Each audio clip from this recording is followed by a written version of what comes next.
Hello, Namaste. I Nirmala Rawat welcome you to my YouTube channel. Previously, we saw that Mata had invited some special guests for dinner at Hermitage. Soma continues. Mata showed them to the sitting area. Just as they were getting settled, I saw Shri Ram walk up the pathway. He went immediately over to greet them. As they sat there, a soft light encased them. It was a dark night, with only a silver of moon to light the way, and yet they were embraced by a subtle light coming from no stellar orb. It seemed to be emitted from the bodies of the two ascetics. After sitting for some time, Mata rose to get the food. She insisted on serving the two ascetics and Shri Ram. Once she, once she had seated herself, I requested that she allow me to serve her. She nodded. They all ate in silence. After complimenting Mata on the food, the woman turned to Shri Ram and told him many things that had taken place during Mata's time in Lanka. When she finished, she gazed for a few minutes at Mata, then described Mata's battle with Yam Dev on the evening Laxman had been struck with a poisonous arrow during the great war with Ravan. Lakshman would not have lasted that night had she not intervened, the woman said ever so quietly. Sri Ram turned to look at Mata, whose eyes were cast down. She had never shared these experiences with him.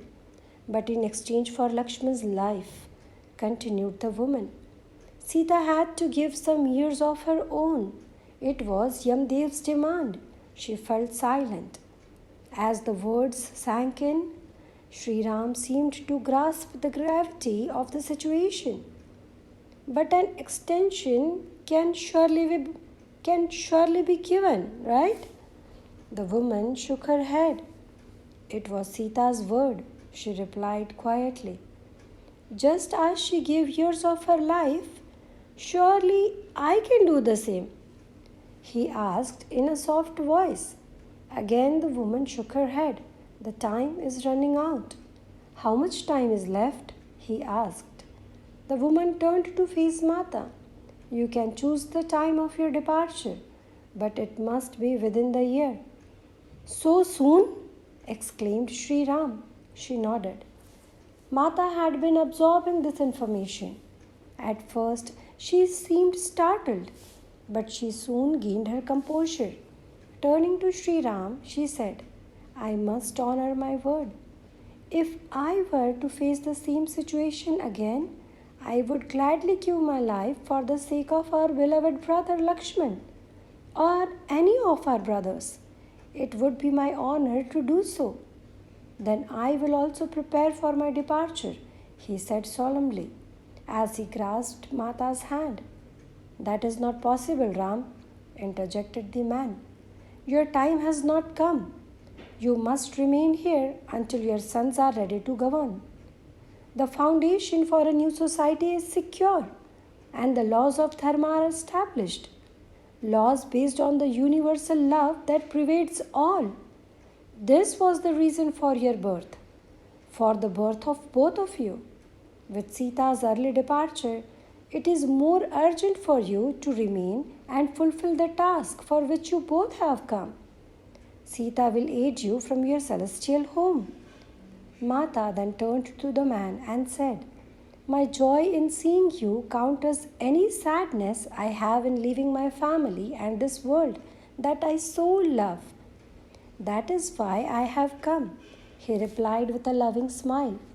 Ram, Sita, I will show you both all that was and all that will come to be, and who you truly are.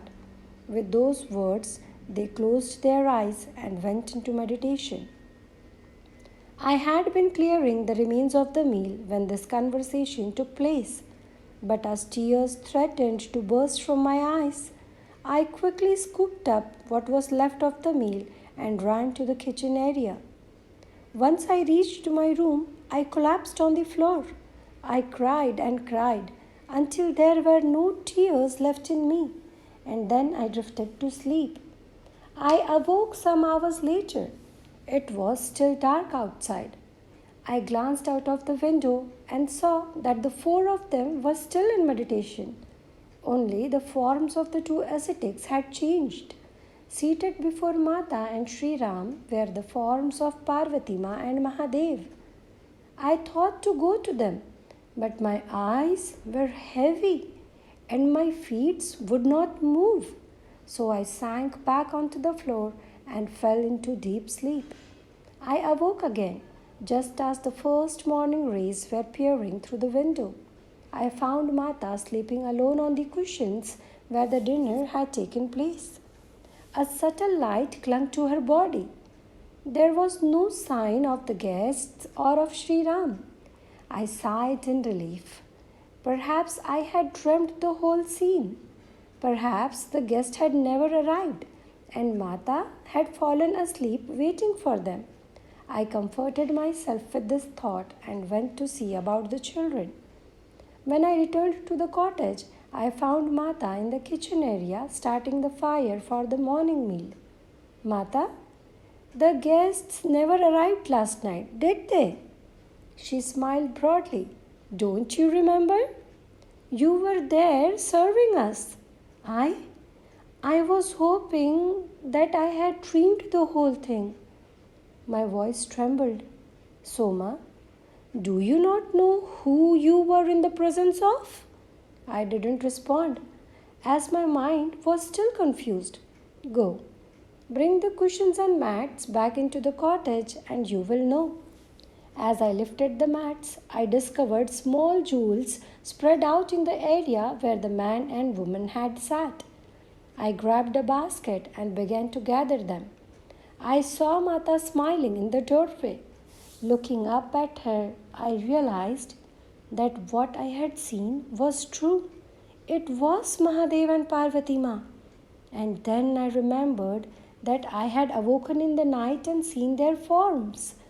As this realization came to me, she nodded and said, Please bring those gems to Gurudev and tell him that it is a gift from Shri Ram for taking care of his family for all these years. Jai Shri Ram. My mind constantly thinks how difficult it must have been for Shri Ram to suddenly know that her beloved wife will leave him physically all alone on earth. Let me know what are your thoughts. Jai Shri Ram. Have a good day.